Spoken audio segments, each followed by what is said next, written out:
丈夫な糸が作れないのだ。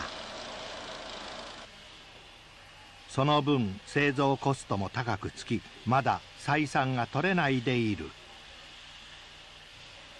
黄金の絹織物ができるまでにはもう少し時間がかかりそうだ。Pangan ditentukan oleh desa. Kenapa alam ini rusak? Pertama, alam ini rusak didukung terbesar oleh dunia peternakan, mendukung 51% kerusakan dunia bumi, kerusakan bumi, tanah dan atmosfer. Kedua, disusul sawah, mendukung 23,8%. Kemudian tanah-tanah gambut, kemudian pabrik-pabrik dan mobil sepeda motor dan kulkas. Kenapa kok ternak terbesar? Panjenengan punya ternak ini? Bau nggak kotorannya? Bau. Kenapa bau?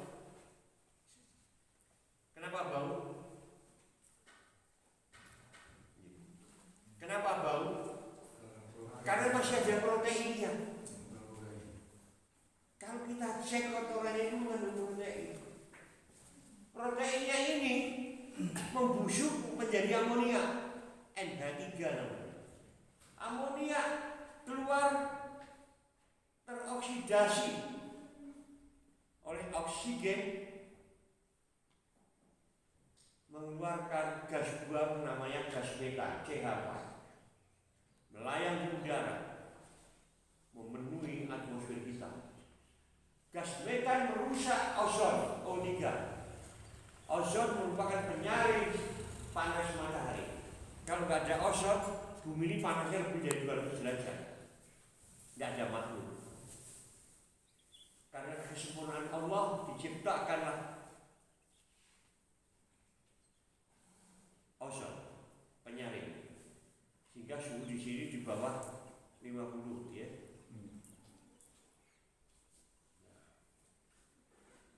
Akibat kenaikan panas global,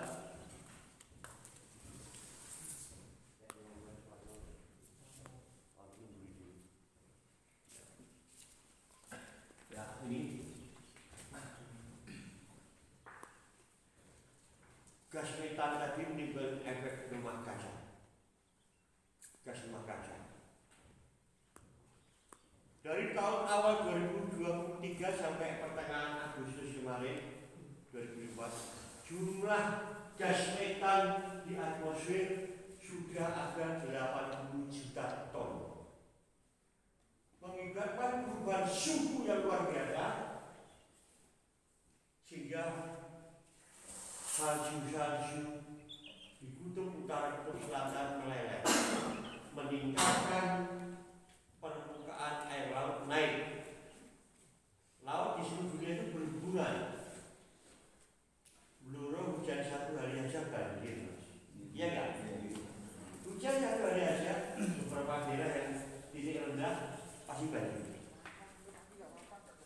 terutama daerah yang di laut, karena permukaan lautnya udah naik.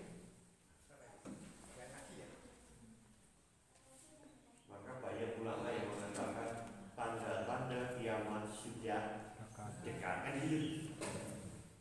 Matahari akan semakin dekat karena suhunya semakin hari semakin tinggi. Akibatnya semua makhluk, banyak yang mati, yang hilang. Lanjut. Ini harus gagas ini. Sawah, kenapa sawah? Tipe tanahnya, ya, suhu tanah, pengelolaan irigasi, pemupukan varietas tanaman musim tanam. Di Indonesia ini sulit mencapai swadaya pangan karena di Indonesia ini contohnya Blumon, misalnya Blumon, sawahnya ada 100 hektar, tapi yang punya sawah 5.000 hektar. Iya kan? Ini bisa. Karena petani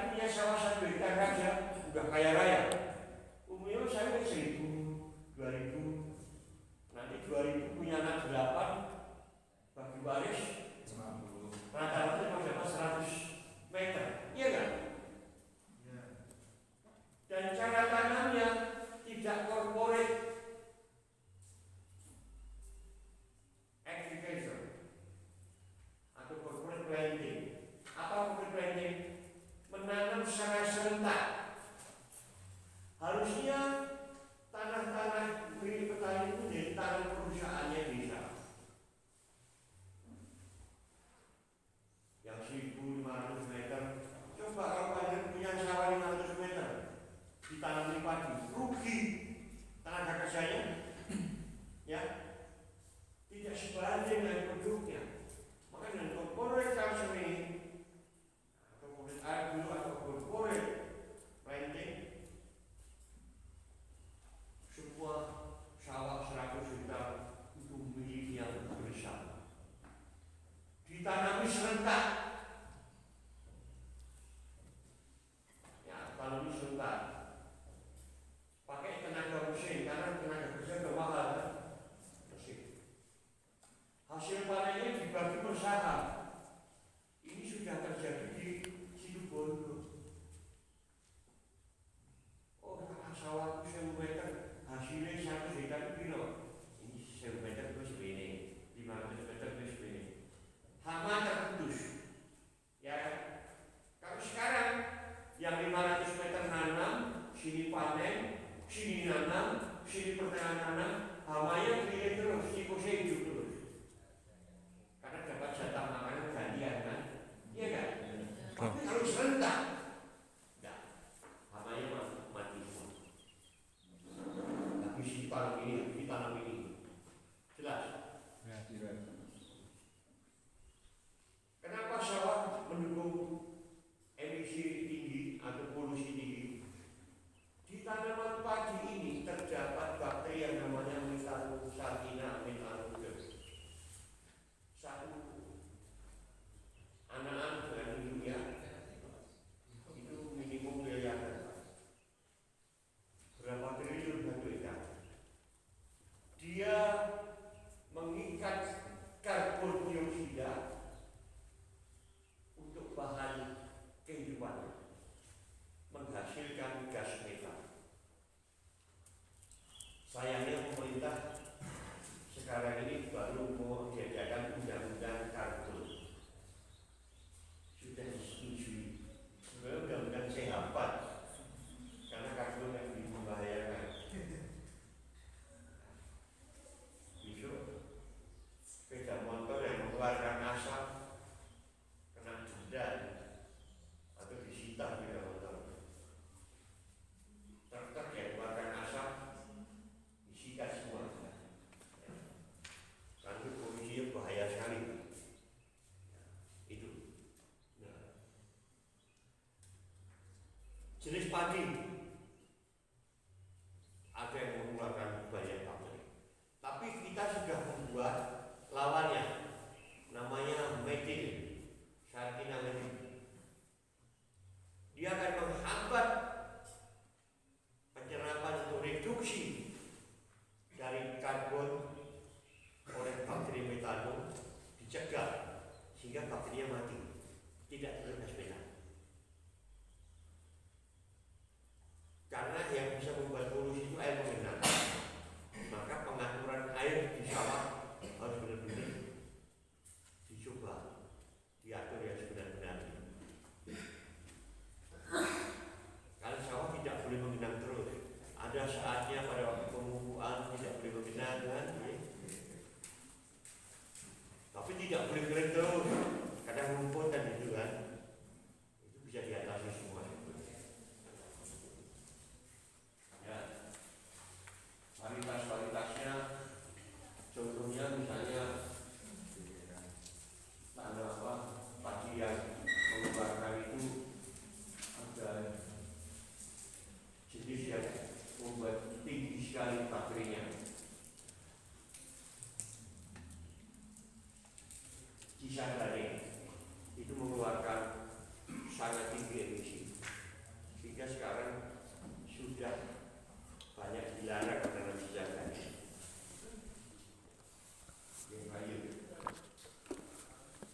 Inilah emisi-emisi yang membuat kerugian para petani.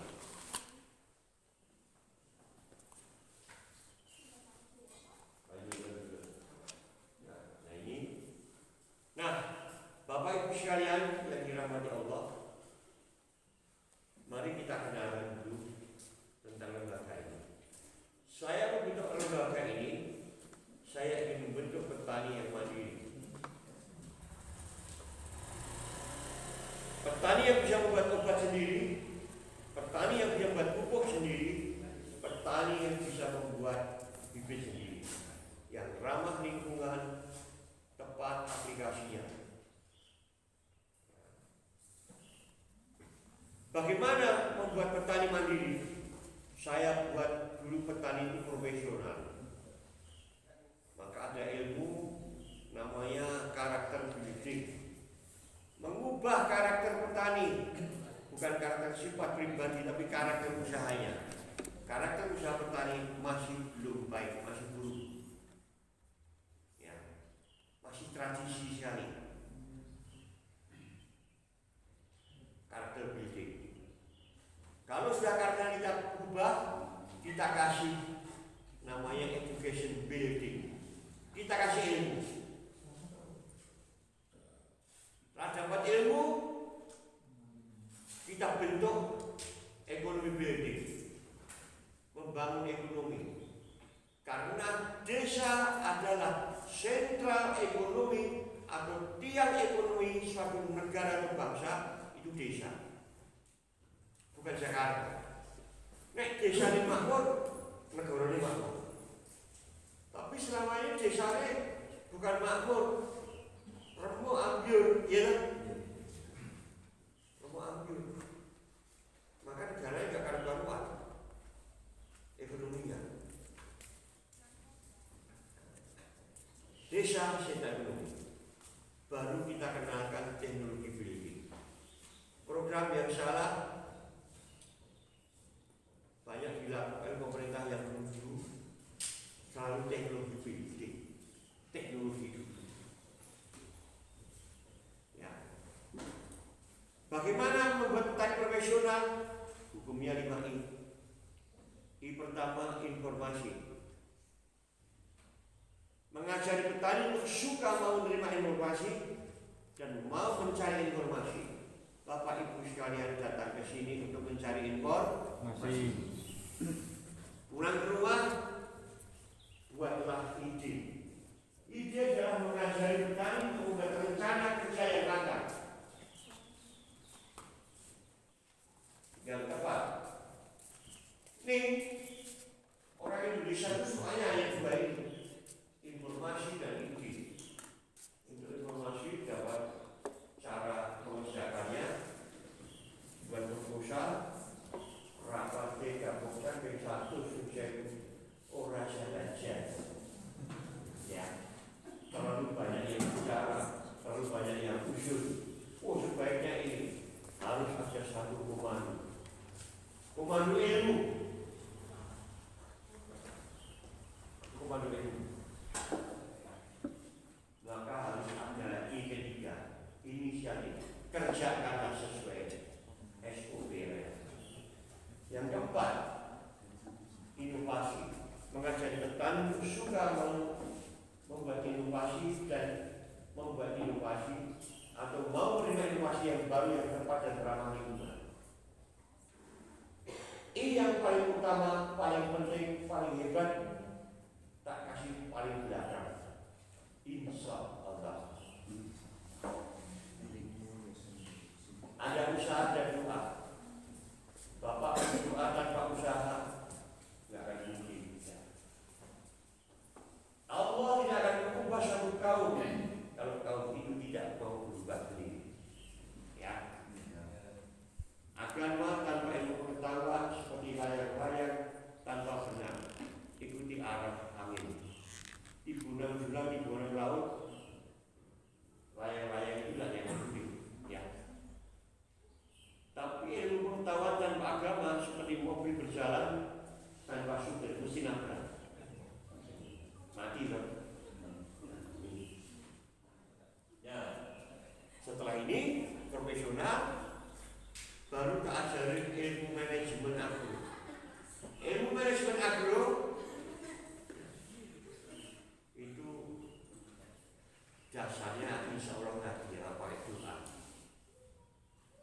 berusaha supaya insya Allah kan sudut pandang nanti rapat cabutan insya Allah. Padahal punya rencana nggak mau datang ya. Nah, manajemen agro ada 6. 1. Rutinitas. Produksi harus rutin dong, ya. 2. Kuantitas, harus banyak.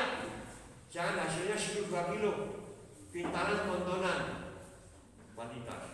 Kualitas kualitasnya lebih baik dari yang lainnya. 3. Healthy, harus sehat. Sehat berarti organik, jelas. 4. Safety. 5. Safety. Safety apa? Yang kita produksi mengandung unsur untuk kesehatan manusia dan makhluk lainnya. Misalnya protein tinggi, vitamin tinggi, antioksidan tinggi. Itu safety. Yang terakhir seni. Seni merupakan jantungnya manajemen. Seni pengolahannya, seni marketingnya, seni packingnya, seni bentuknya, seni warnanya, seni pengolahannya. Kita olah kalau pas panen raya, kayak cabai ini, kalau pas panen raya harganya anjlok. Ya kita ajari cara mengolahnya, cara dijual, diolah, jadikan tepung cabai. Harganya lebih tinggi, lebih mahal, sehingga petani tidak rugi. Cabai itu baru bisa untung kalau harganya di atas 12, karena panen cabai itu memerlukan sekali panen itu 12 per kilo biayanya. Jadi panen sebelumnya menanam cabai harga 12 bu. Ya. Sekarang jatuh berapa minggu? Untuk petani teriak-teriak, ini bukan pemerintah, saya salah pemerintah ini, saya salah petani ini. Ngapain anda campur pada bulan Ramadan? Takut pak kalau musim hujan. Nah, karena perlu belajar ilmu. Ya. Kalau nanam cabai itu di musim hujan, sehingga harganya jatuh tinggi. Ya. Kalau musim kemarau semua orang nanam. Produksinya tinggi, lebih dari permintaan, harganya jatuh.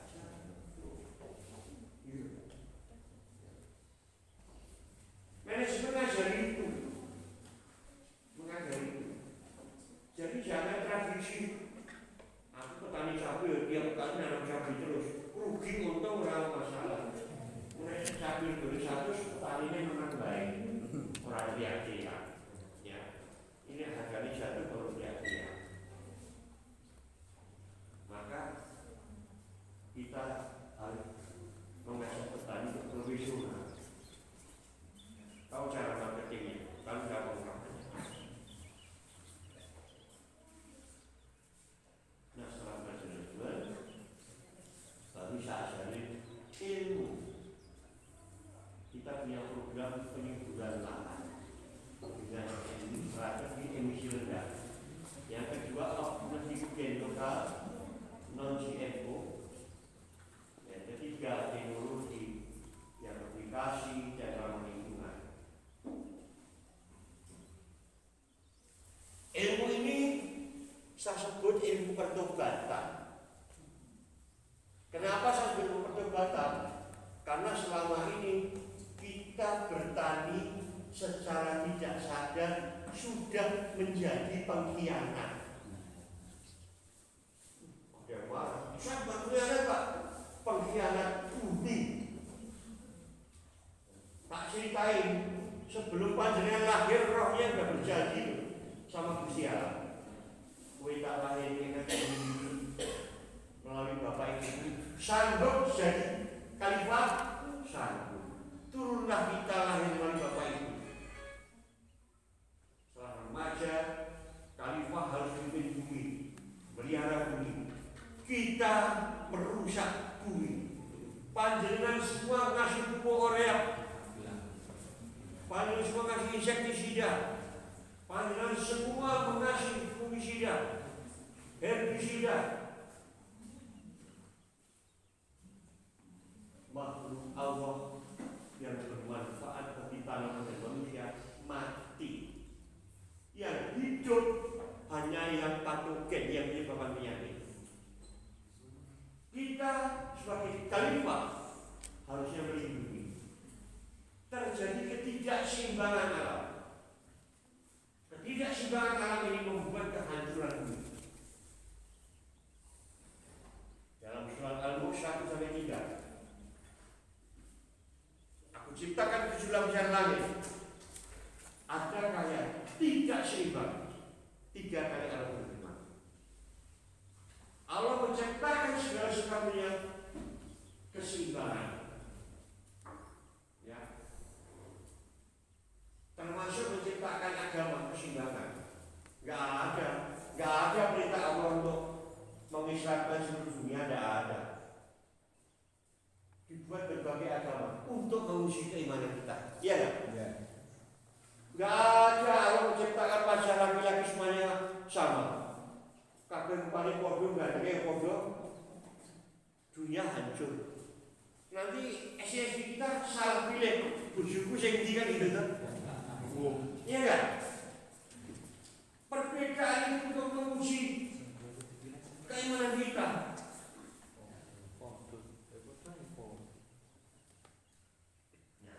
Maka kita secara tidak langsung sudah membunuh yang harusnya memeliharakan tanpa kita sadar dan kita tahu. Kalau sekarang sudah tahu kan bahwa kita banyak membunuh makhluk Allah. Apa hak kita? Maka disusunkan Al-Imran. Nikmat mana yang kamu dustakan? Berpuluh-puluh kali. Karena Allah tahu ciptaannya manusia tidak pernah bersyukur. 1-2 yang bersyukur. Maka Al-Imran firman-Nya, nikmat mana yang kamu dustakan? Nikmat mana yang kamu dustakan? Nah, kita sudah mendustakan. Dikasih bumi, hidup, makan di atas tanah dan mandi di atas tanah, tapi kita tidak pernah bersyukur kepada Allah melalui pemeliharaan. Merusak pengkhianatan ini, pengkhianatan ini. Maka saya mau tanya, sudah sanggup bertobat belum Bapak? Sanggup saja. Jadi lainnya nggak mau bertobat. Itu nggak lanjutkan. Sanggup nggak Pak? Harus kita ajari ilmu pertobatan. Ayo bukan ada ilmunya namanya manajemen pengelolaan lahan. Terdiri dari pengelolaan tanah. Tujuannya pengelolaan tanah adalah untuk mengubah tekstur gembur dan tidaknya. Tanah gembur belum tentu subur. Tanah gembur belum tentu subur. Struktur yang menyusun tanah ini yang menentukan kesuburan.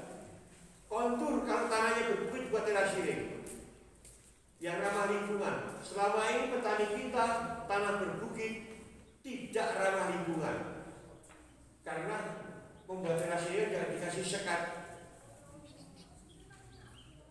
sehingga kalau air dari atas bisa melongsorkan unsur hara masuk ke sungai. Contohnya Banjarnegara waktu Merica tahun 2025 nanti harus ditutup karena sudah 90% sedimentasinya. Harusnya teras ini dikasih penyekat permanen sehingga air tertahan unsur haranya. Akibatnya apa? Ini laut masuk sungai, sungai masuk waduk. Seluruh makhluk yang ada di waduk Merica mati. Ribuan ton ikan mati. Sak sekol sidume karena peraturan insektisida, fungisida dan pupuk yang tidak diolah. Dia sebenarnya kalau menanam itu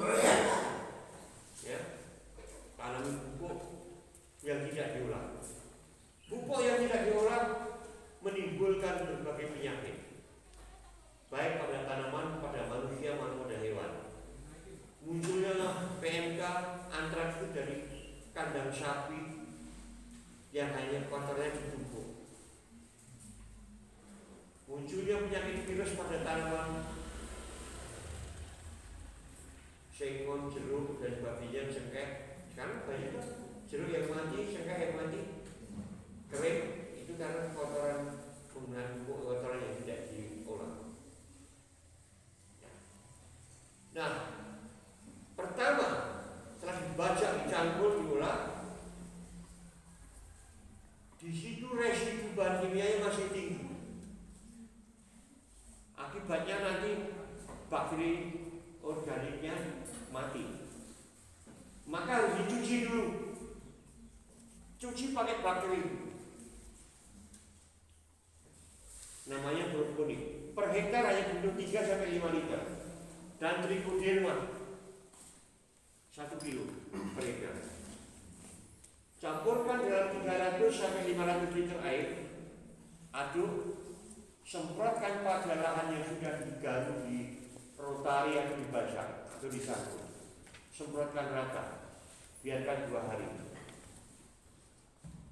Kalau nggak percaya, sebelum disemprot, periksa ke tanah. Kandungan racunnya tinggi. Begitu disemprot 2 hari, ambil, cek ke tanah. 0 tercuci. Karena bakteri ini bisa mengubah bahan anorganik menjadi organik. Bisa mengubah. 3 kali 2 hari baru dikasih pupuk buatan kita sendiri. Dan kalau untuk tanah-tanah gambut yang pH-nya di bawah 5 sampai 1, zaman kayak narok dulu dikasih duluit ya, seekar 5 ton. pH-nya naik dari 6. Tetapi duluit itu sifatnya tidak stabil. 3 bulan pH-nya menurun. Dan duluit merusak tekstur. Maka kalau tanahnya pH-nya sudah netral, jangan sekali-kali kasih kamu. Teksturnya akan rusak. Tanahnya menjadi tanah lempung liat, keras. Contohnya apa ya, ke perkebunan sawit, perkebunan tebu yang luas-luas. Tanahnya itu kemarin itu keras sekali. Ya. Kalau musim hujan, licin sekali. Karena pemakaian dulu. Nggak percaya, ambil 1 gram dulu, kasih tanah, kasih air untuk lepot tembok. Keras ya, keras. Ya. Saya banyak buku panduan, kasih dulu untuk kasih arang. Kenapa arang? Arang merupakan sel organik. Arang sel organik mempercepat proses pertumbuhan. Arang penyangga pH atau buffer. Dia bisa naikkan pH dan menahan pH. Arang bisa mengikat ion-ion positif. Arang bisa mengikat ultraviolet sampai kedalaman 1 cm. Kalau tidak percaya, gali tanah 1 cm pagi hari, kasih arang, tutup lagi, sore hari buka. Siang kena panas. Arangnya panas. Artinya arang bisa menyerap. Bayangkan kalau sinar matahari bisa masuk ke kedalaman 1 cm. Semua jamur mati. Jelas. Nah, pemakaiannya itu tanah gambus 300 kilo arang, 200 duluit tetap pakai tapi sedikit, bukan 5 ton, 200 kilo. Arangnya dari apa? Mau dari sekam, dari daun, dari kayu, pokoknya tepung. Era sawit tahun 80 nanam sawit dikasih duluit 81 mati semua. Saya diundang ke dalam 81. Kasih arang hidup. Ini wong itu perusahaan kapitalis, suruh buat arang males, ya. Alas itu kok. Saya nggak kira pemerintah langsung memanjakan sebelum jadi abu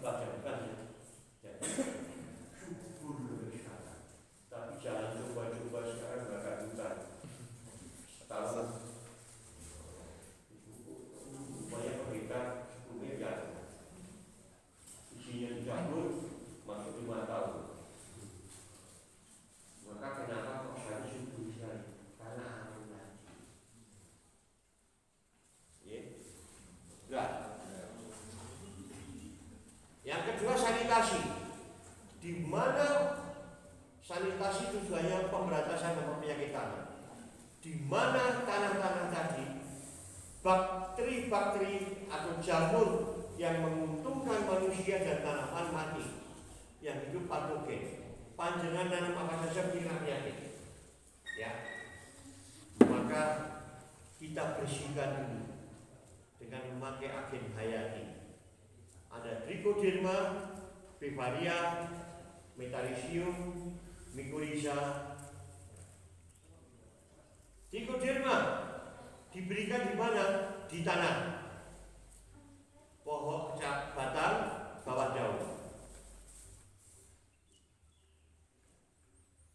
Untuk golongan insektisida, fungisida, dan Trichoderma itu yang terbaik Halciano.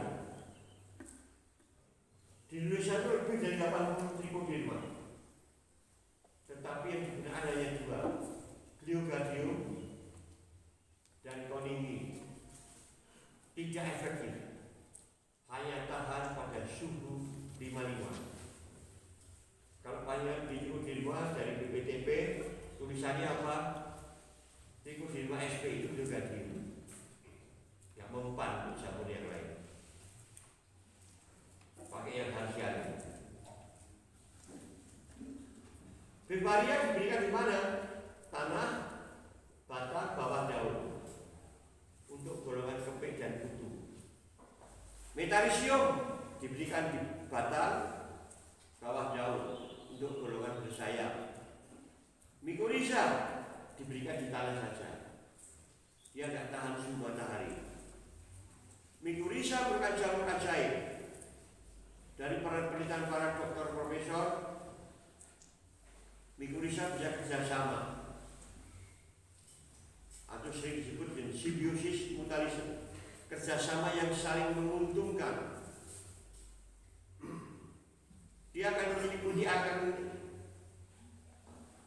ngemuli, ya, menyumbang akar supaya tidak diserang bakteri dan serang jamur, dan mengambil glukosanya diolah menjadi nutrisi, dikembalikan ke akar lagi. Itu penelitian hebat. Kami juga punya penelitian. Mycorrhiza merupakan intelijen yang baik.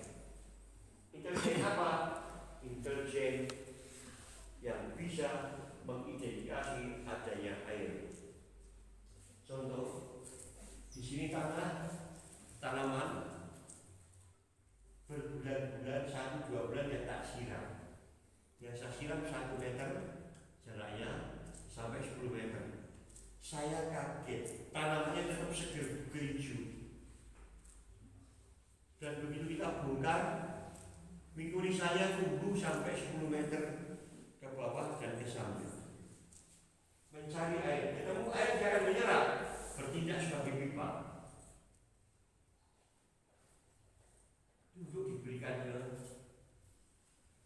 Mycorrhiza yang jadi putih, ini akar jadi putih.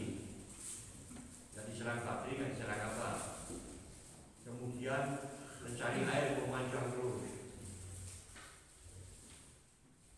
Sehingga saya riset ini menanam padi tanpa air, bukan sehektar, 3.000 hektar risetnya tanpa air. Padinya tetap produksinya sekitar 10,5 ton. Berbagai jenis padi. Contohnya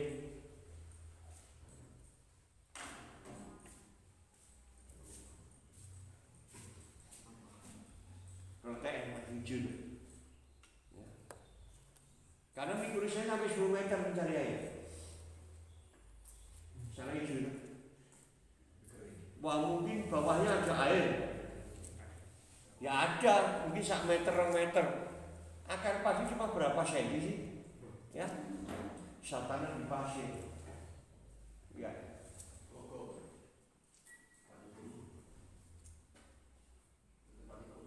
Tanpa air.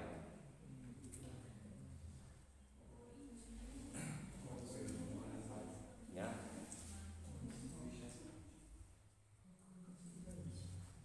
Anaknya sudah banyak kan? Jenis varietasnya.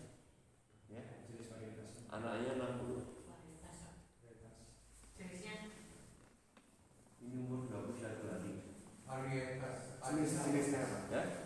Tes. Kami sudah bisa membuat kualitas untuk salinitas tinggi. Jadi nanam padi di Semarang kita nanam padi pakai air laut, pakai payung. Asik. Lebih dulu kita daripada Cina. Cina itu belajar sini tahun 2015, 14. Terus Cina mulai nanam di padang pasir. Itu belajar dari sini. Profesor Siu. Ya ini, iya. Pakai pasir, kerikil. Itu anaknya banyak dari itu. Ya, mentes.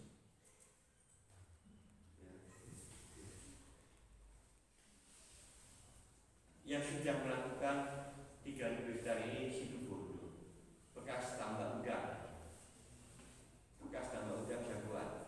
Tuh, pamer dulu. Lihat, sampai tak tumpuk, isinya pasir sama batu. Mikulnya tumbuh sampai ke bawah ini, lewat interval. Untuk penggunaan mikurisanya yang granul apa yang bubuk? Bubuk nanti dicairkan. Buat semprot bisa? 3 iya semprot. Kan per 15. Ya coba. Ini di pinggir pantai. Ini peninggalan kapal ya.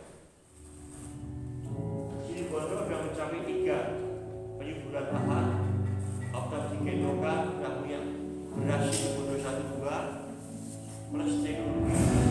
Mau periksa di Garuda nggak usah jalan, pakai drone. Ekonomi kebersamaan disingkat Kobesa adalah suatu gerakan masyarakat suku Bondo di bidang pertanian, peternakan, dan budidaya ikan untuk bersama meningkatkan kesejahteraan melalui optimalisasi potensi dalam rangka meningkatkan produktivitas hasil pertanian dan peternakan di Kabupaten Situbondo.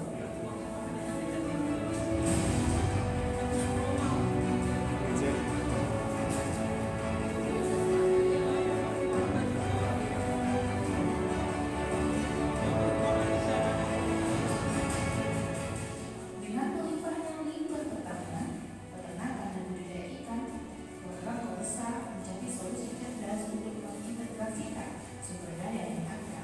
Sebab pertanian, peternakan, dan budidaya ikan saling bersimbiosis dan berinteraksi dapat dihemat secara signifikan.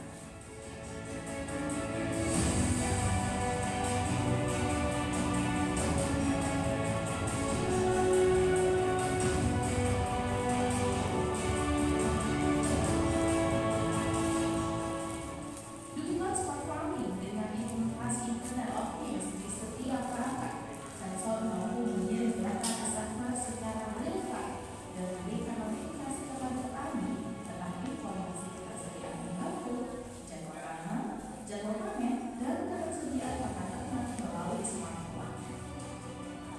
Dengan Kobesa, Situbondo berupaya mewujudkan pemerataan ekonomi masyarakat, menekan inflasi, dan meningkatkan pertumbuhan ekonomi keluarga. Lahan semakin tambah subur, biaya produksi rendah, hasil pertanian semakin meningkat, dan besar lagi hasil pertanian semakin berlimpah. Alhamdulillah dengan adanya kami ikut program ekonomi kebersamaan yang dalam hal ini untuk tingkat penyusunan tanah. Jadi secara fisik memang sudah kelihatan perkembangannya dan seterusnya. Sekarang secara visual saja sudah menunjukkan perbedaan lebih baik. Saya punya syarat. Ini keuntungannya, bukan hasil panen, keuntungannya.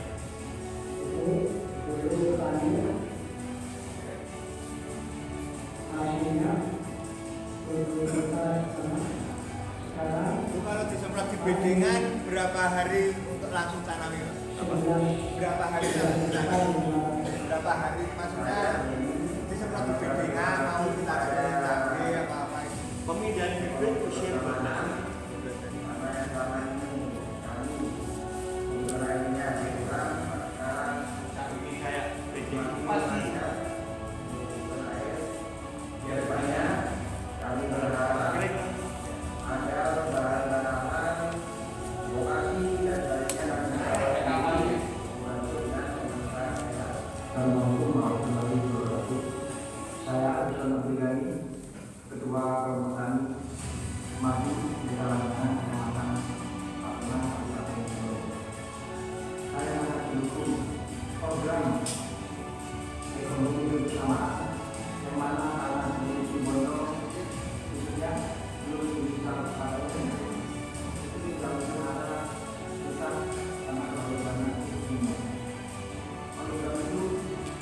akan melakukan penerapan agar hubungan orang untuk menciptakan kelurahan masing-masing. Dengan demokrasi yang bagus, kami siap mendukung produksi pangan Kabupaten Sumbawa.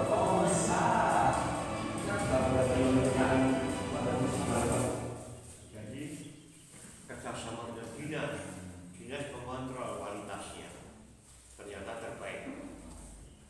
Ini. Nah, Trikoderma tadi.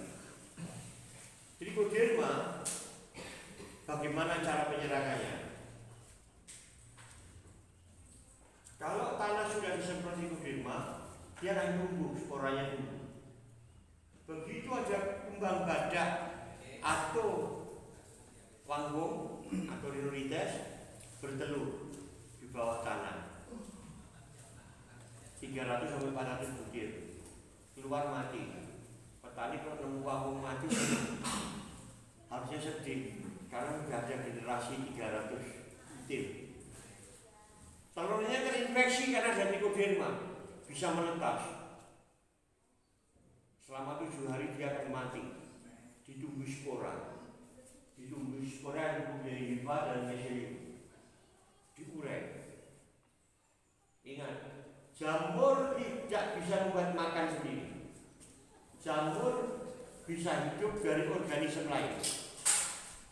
Maka dia memakan uretnya ini, diolah, hancur. Dia makan protein, lemak diurai menjadi unsur tunggal, jadi CHONS. Kan protein unsur majemuk kan, pupuk. Jadi pupuk.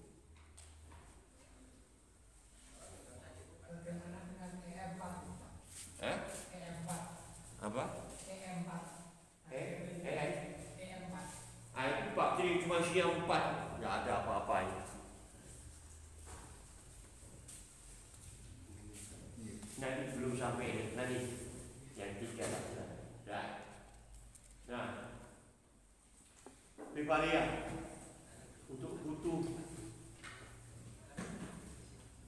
trade yang bikin cabai keriting, ya, dan keping. Banyak menyerang sayuran keping ini. Nempel, dia nempel di batang atau daun. Satu spora nempel di kakinya, tumbuh mati jadi bubuk. Metarisium untuk golongan bersayap, berem, belalang, palaksani. Nempel, sporanya tumbuh menjadi hifa, meselium, menyelimuti mati, pupuk. Jadi organik itu bukan hanya pupuk, organik itu satu perlakuan, ya. Perlakuan, konsepnya itu perlakuan, bukan pupuk. Bukan hanya pupuk saja, tapi perlakuannya harus organik. Ya. Lanjut, cara pembuatannya. Karena panjenengan bentuk petani mandiri harus bisa membuat obat sendiri. Trikoderma untuk insektisida, fungisida, bakterisida. Tapi yang jenis harsianum. Kalau panjenengan beli di toko atau di tempat saya sekilo 120 per kilo. Kalau buat sendiri ya sampai 25.000. Pilih beli, apa pilih bikin sendiri kan? Petani mandiri.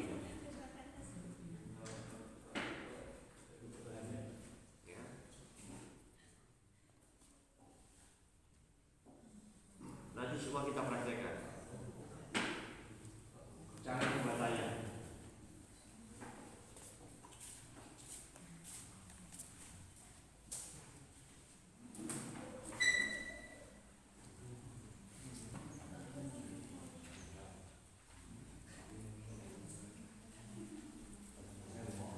Metarisium cara pembuatannya sama, bahannya beda, pakai beras, pakai ini. Mikurisa per kilonya 200.000, tapi kalau buat sendiri paling tinggi 22.000. Cara buatan sama bahannya beda. Mesin.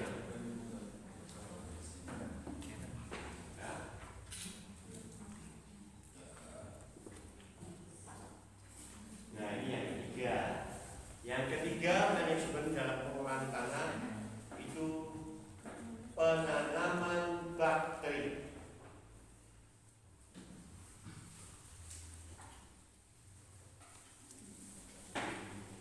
Yaitu dengan memberikan bahan-bahan limbah ternak ataupun pertanian atau rumah tangga yang diolah menjadi pupuk. Konon saya baca hadis Nabi, besok sabda Nabi, setelah Rasul Nabi-Nabi orang suci masuk surga, pintu surga pertama setelah Nabi-Nabi dari dibukakan pertama kali untuk petani. Petani besok pintu surga pertama dibukakan. Saya ucapkan selamat datang para calon penghuni surga. Ini semua calon penghuni surga. Kenapa kau masuk surga? Karena petani ahli sodako. Sodakonya luar biasa. Sodako aksik. Nanam padi berhasil minggu. Belum puluh ratus zaman dulu. Sekarang 5.200 rugi kan? Tergulak beli 7.400. Jadi gula bakal gula suki gula ya.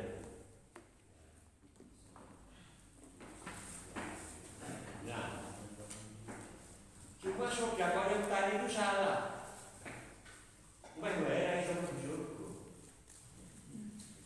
Sodako salah. Sodako pada orang kaya. Panjenengan beli pupuk, pabrik pupuk tambah kaya. Panjenengan beli bibit tambah kaya. Pabrik bibit. Panjenengan beli obat-obatan yang kaya bibit yang petani semakin miskin. Ngantuk kena tikus ambil kabeh. Nanti lagi. Kenapa kok ahli surga kok? Kenapa masuk surga? Karena membuat makan untuk rakyat banyak. Saya kalau makan nasi, satu butir nasi pun tidak saya tidak. Setiap makan saya berdoa, ya Allah, rahmat dan berkat tidak orang-orang petani yang menanam padi ini yang membuat kami bisa tidak kalah. Jasa petani itu sangat luar biasa. Tanpa petani negara mati semuanya. Ya, itulah maksud surga. Ini mari kita masuk surga pakai pertobatan ini. Jangan jadi pengkhianat. Memupuk bukan memupuk. Memupuk menanam bakteri. Selama ini seluruh dunia membuat pupuk organik, baik itu akademi, mau Gajah Mada maupun undip, salah. Dunia salah. Pak Bimbo arogan berani mengatakan sebenarnya salah. 2 tahun sebelum COVID kami kedatangan ke organik dunia dari Jerman, Kanada, Prancis, Amerika, Australia. Semua profesor dokter dengan embel-embel belakangnya panjang 1 meter. Datang sombong saya maju. Begitu ketemu saya, tak pilih diskusi, dia gentleman. Kami membuat pupuk salah. Tolong pribadi saya di mana? Kamu membuat pupuk salah besar. Kamu membuat pupuk seperti buat besi. Anaerob. Tutup rapat itu salah besar yang muncul patogen nanti. Membuat pupuk harus terbuka, tidak boleh tutup. Membuat pupuk 2 bahan. Pertama bakteri, kedua bumi jamur.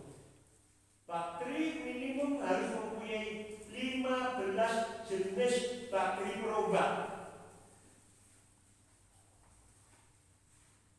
dan 3 jenis bakteri pengikat N udara, N tanah, dan oksigen. Saking sayangnya Allah pada Bani Adam, keturunannya, Allah sudah menyediakan pupuk. Mau cari urea N, udara kita 70% nitrogen. Tidak bisa dimanfaatkan oleh tanaman, harus melalui para profesor lulusan Universitas Surga yang namanya mikroorganisme atau bakteri. Ini yang profesor sebenarnya.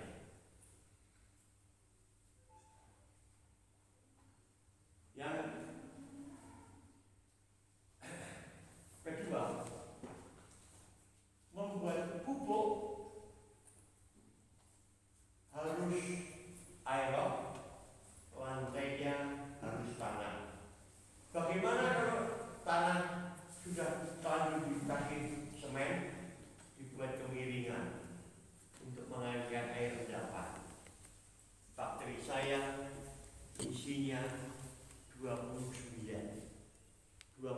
jenis perubah, 3 jenis bakteri air udara, EM2 yang 4. Ini mau gawe alkohol saja. Dan protein, perumbah protein Lactobacillus gayius, perumbah gula menjadi alkohol Saccharomyces, maka baunya kayak anggur enak. Actinomyces untuk menghilangkan bau, Plantarium untuk mengubah amilan.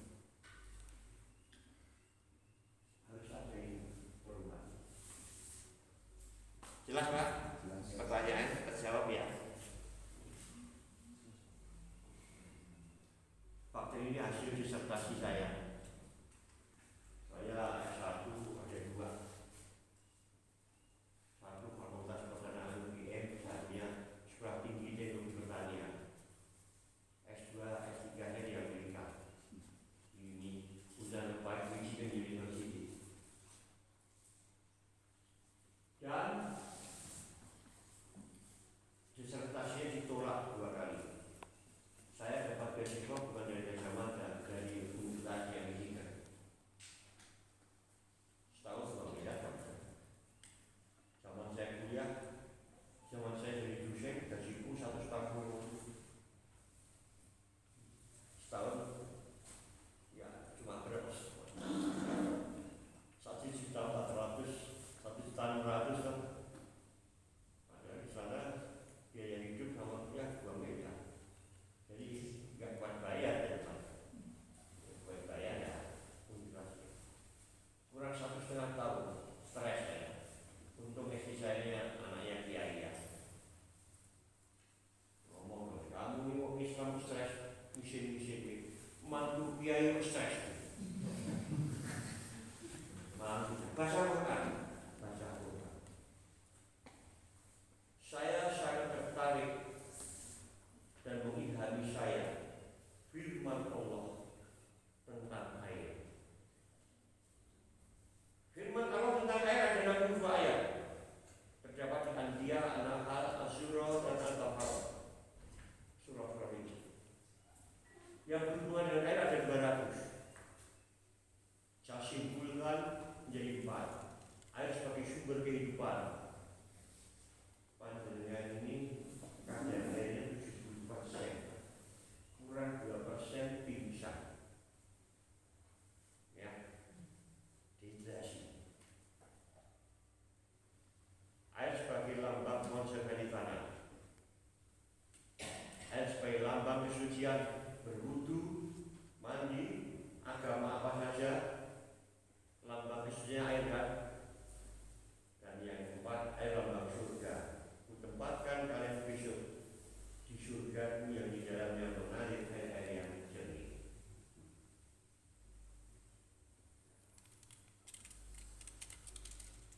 mengajukan judul Konsorsium Mikroorganisme dalam pembentukan tanah bumi menurut Al-Quran. Profesor itu orang kafir. Adik, apa itu Al-Quran? Tak jawab tegas. Sumber sekali ini.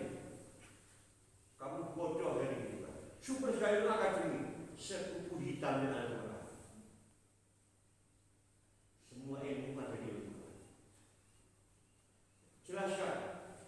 Allah Tuhan saya berfirman dalam Al-Baqarah 164. Aku turunkan air dari langit membasahi bumi yang mati. Setelah itu akan muncul berbagai kehidupan.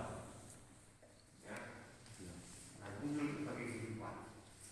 Air dari langit sama bersiaran disertai miliaran varietas jenis mikroorganisme yang saya sebut sebagai para profesor lulusan Universitas Surga mikroorganisme. Bumi yang mati itu batu. 5 miliar tahun yang lalu bersejarah menciptakan planet termasuk bumi tidak ada tanah. Secara langsung Allah tidak pernah menciptakan tanah di bumi. Tanah diciptakan di surga. Maka Nabi Adam dibuat dari tanah surga. Air tadi menetes dari langit, merombak, bakterinya merombak batuan tadi menjadi tanah setebal 1 cm. Menurut para penelitian ahli tanah butuh waktu 100 tahun.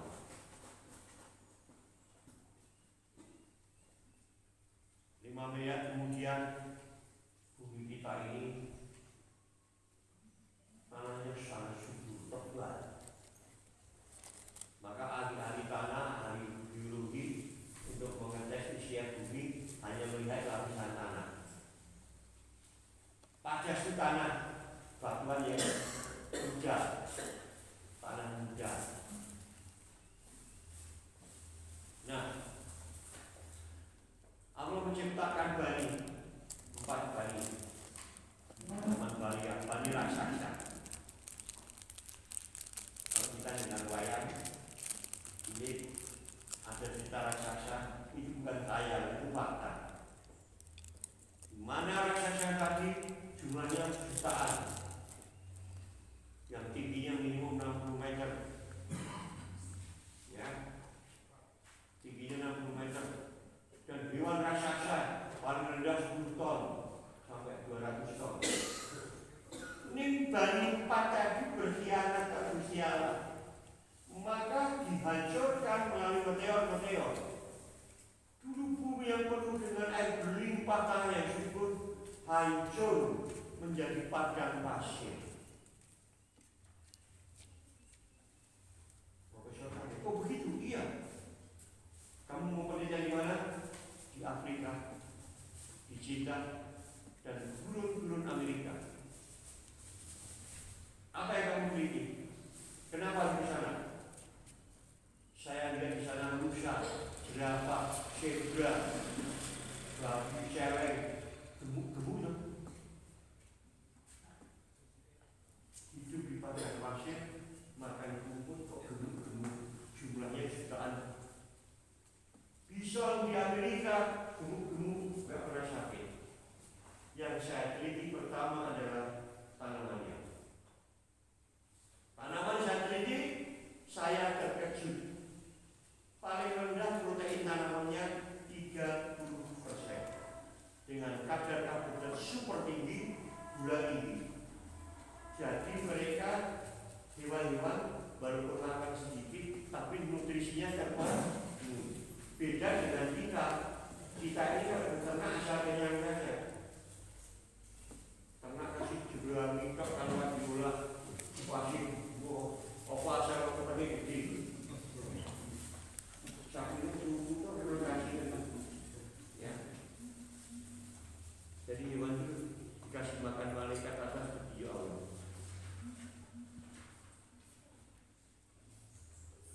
Saya selesai disertasi lulus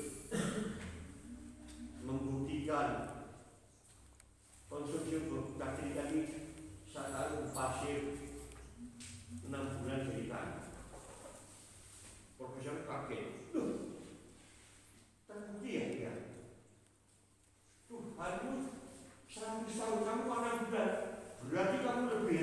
baru loh. Anda bodoh tentang ini. Mengungkap kesempurnaan ciptaan Allah harus dengan ilmu pengetahuan. Ini karena Allah, bukan karena saya. Tanpa akal nggak mungkin saya berpikir di situ. Ya kan? Alhamdulillah profesor saya masuk Islam, kan mempelajari Al-Quran.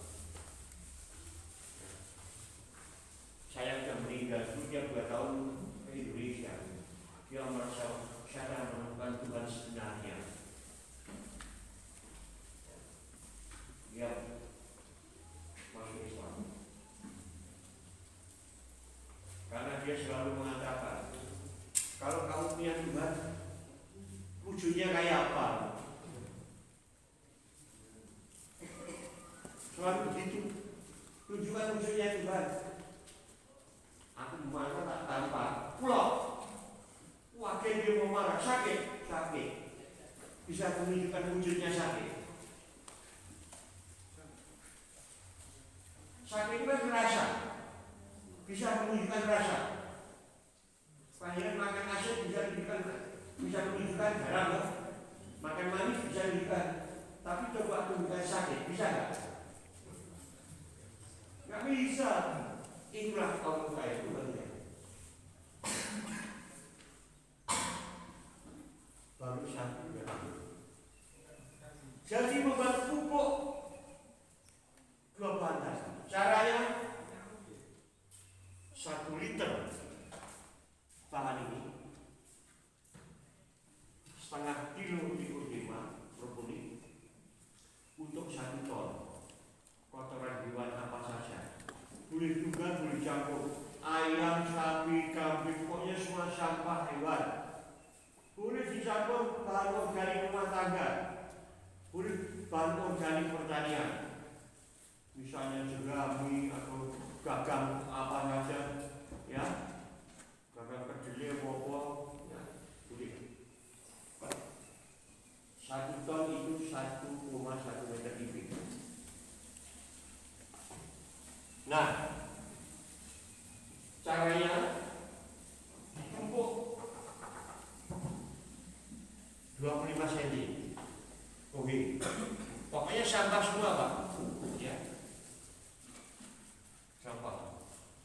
Kecuali sampah masyarakat jangan nih. Mau sampah rumah tangga taruh di atas buih. Ini sampah rumah tangga. Atau sama pertanian lainnya. Gagang maupun gagang jagung maupun siram dengan purpunik tadi. 1 liter kalau bahannya kering ditambahi air 100 liter. Kalau bisa digenggam 50 liter. Kalau kayak bubur 25 liter. Pakai gembor, ya, siram.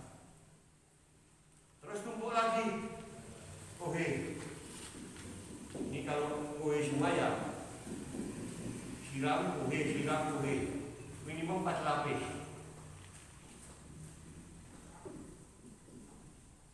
Jadi pasakkan lebih tinggi juga. Biarkan. Tidak boleh ditutup. Kalau buat di lapangan nggak boleh kena hujan, kasih terpal. Atap terbang. Kena matahari bagus. Hari 3 timbul panas 80 sampai 120 derajat Celcius. Artinya semua patogen mati. Biji gulma mati kan? Kalau berebus air keluar asap dikit, coba cek suhunya 80. Asap banyak di atas 100. Ini yang menunjukkan nggak boleh dibolak balik. Hari kelima panas turun. Hari ke-6 diangin-anginkan, dibongkar, diangin-anginkan supaya agak kering. Hari ke-7 disaring, bisa digunakan. Penggunaannya per hektar cukup 2 ton. Kecuali tanah gambut, tanah yang padas kayak di Bloro itu mungkin 3 ton. Karena tanah yang tandus. Pada penanaman pertama. Penanaman kedua turun menjadi 1 ton. Ketiga 1,5 ton. Keempat boleh pakai boleh tidak, karena seluruh sawah pekarangan Bapak sudah menjadi pupuk. Siapa yang buat pupuk? Para profesor-profesor lulusan Universitas Surga yang medianya dipupuk sampai kiamat hidup terus, karena sudah dilengkapi KUA. Kawin, punya anak, mati. Kalau sehat mati, ya. Tanahnya tambah subur. Inilah yang namanya pelestarian alam. Inilah ilmu pertobatan. Dulu kita membunuh, sekarang kita menghidupkan. Jelas?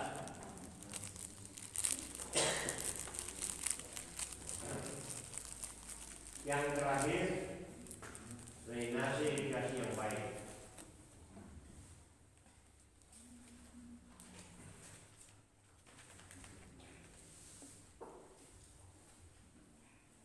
Manajemen kedua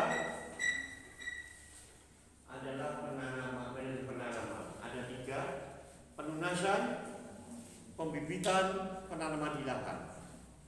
Fungsi penunasan mempercepat proses keluarnya tunas. Semakin cepat keluarnya tunas, semakin produksinya lebih cepat panen. Yang kedua, supaya pertumbuhannya rata. Yang ketiga, kontrol penyakit mudah. Yang kedelai ya, cocok kedelai kacang-kacangan. Saya kedelai itu keluar tunas 3 hari, edamame 3 hari, ya, kacang hijau 3 hari. Tapi